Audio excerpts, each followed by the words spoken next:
Okay, so we're here in our second part of looking at carbohydrates, and this lecture we're going to look at high fructose corn syrup. Interesting topic, and so this is in your book, so this one's going to you need to kind of follow along a little bit more in the slides that we talk about. And if we're going to talk about high fructose corn syrup, we got to talk about 1974. For most of you, you weren't alive. I was 3, pretty little. So 1974, known for a lot of different things. Richard Nixon was our president, resigned. I will not tell a lie. You can Google that. A lot of other big things in 1974, in case you care. This is Sears Catalog, some really fashionable stuff. Gotta love these length kind of work suit things, very nice. Even the prices, crazy prices. Polyester, gotta love that. 1974, we invented the solar calculator. Yes, 1974 we did that. But 1974 is going to be pertinent to high fructose corn syrup because it's really the year that begins its extensive use in the food industry. And so in order to understand that, we need to go back a little bit. We go back to the 1950s. In fact, let's go to the 1800s. In the 1800s, the United States, about 1850, we took in or ate about 20 pounds of sugar a year. By the time we get to the 1900s, even 1990 or so, the average consumption is somewhere upwards of 120, 140 pounds per year. So Americans are starting to take in more sugar. When we get to the 50s, there's an attempt to find other ways to sweeten foods. And we'll talk about sweeteners in the next lecture, one way to do that.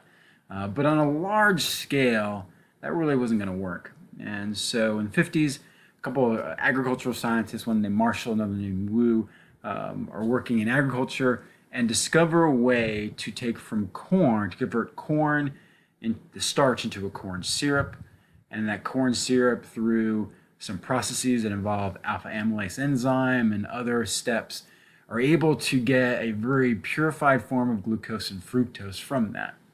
Now, it worked great. It was very sweet, very durable. Had a longer shelf life than regular sugars that were on the market. The problem was it took way too much to make it, and it really wasn't economically viable, at least not in the 50s. Well, fast forward to the 70s, and we get to 1974, particularly mid-70s, United States, bit of a recession we hit. The food market, the demand for sugar is increasing.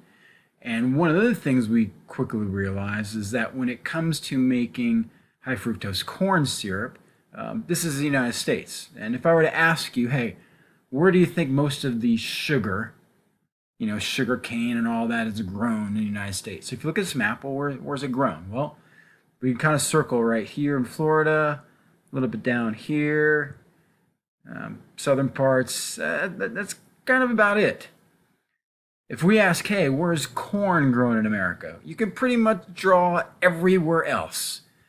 And so not surprising, the immense amount of corn possible.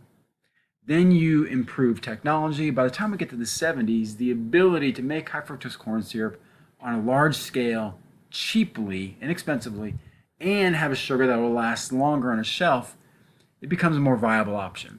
You throw on top of that the 70s, the government is allowing farmers to have more subsidies to improve their life as farms are starting to struggle. And so they're getting literally paid to grow corn. It becomes this meeting of a lot of different factors that suddenly increase the amount of high fructose corn syrup used. And so by the time we get to 74, high fructose corn syrup really starts to increase in its use. Now, I'm not going to get so much into the chemistry of this. You can read that on your own. What I want you to grasp is that high fructose corn syrup, it's not a chemical per se. I mean, it's grown from corn. It really is, naturally grown. It's just there are some steps in the processing of it that allow it to have a unique percentage of glucose and fructose, which we now see in soft drinks and other things, which we'll see on the next slide. Just understand that. And also understand that literally it's in so many foods we eat. This picture just gives you an idea of what those are. And I think we often think of high fructose corn syrup as sodas. That is the tip of the iceberg with this.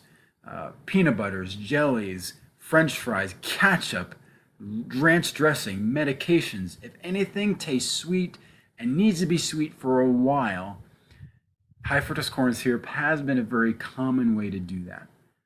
And so as we go from the 70s to the 80s, what we'll see is that there's an increase, huge increase here in red, and 74 is right around there, up through the 80s, and even to where we are today. Now, if this were the 80s, 90s, we really wouldn't be talking about this. I mean, we'd be talking how unique it is and how important it is as far as a sugar substitute, but we wouldn't really be talking about an idea of being controversial. Well, that gets us to the 2000s. And as we get to the 2000s, there's more research available that says, maybe high fructose corn syrup isn't that great. And maybe there are potentially issues.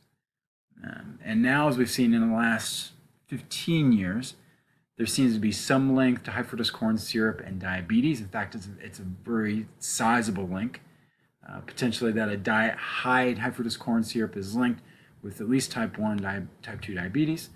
We also see a potentially linked hypertension, increase in LDL and VLDL cholesterol, on top of potentially some other clinical issues which are not necessarily proven yet. And so because of that, there's really been a move, I'd say, in the last 10 years to eliminate high fructose corn syrup from the diet. And not surprising, a lot of manufacturers, even of some of these goods we see here on the screen, have moved to removing that, reducing that. It's not uncommon now to see a label or an advertisement say natural sugars, removed high fructose corn syrup, things like that, because there's been that move away from that. Now, as we'll see, that doesn't mean those things don't have sugar. It doesn't mean those things aren't sweet, because there are other ways to sweeten those. We'll see that in the next lecture.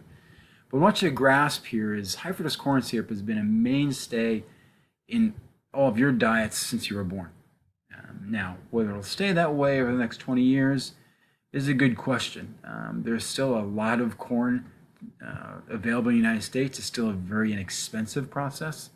And so my guess is, at least for the near future, it'll continue to be a staple simply because of its expense. But we'll see how that goes. Next lecture, we're going to look at what some of those other sweeteners are and how do they work. Are they good? Are they bad? What does a natural sweetener mean? Is anything really natural? We'll talk about that. We'll also get into sugar alcohols and fibers as well.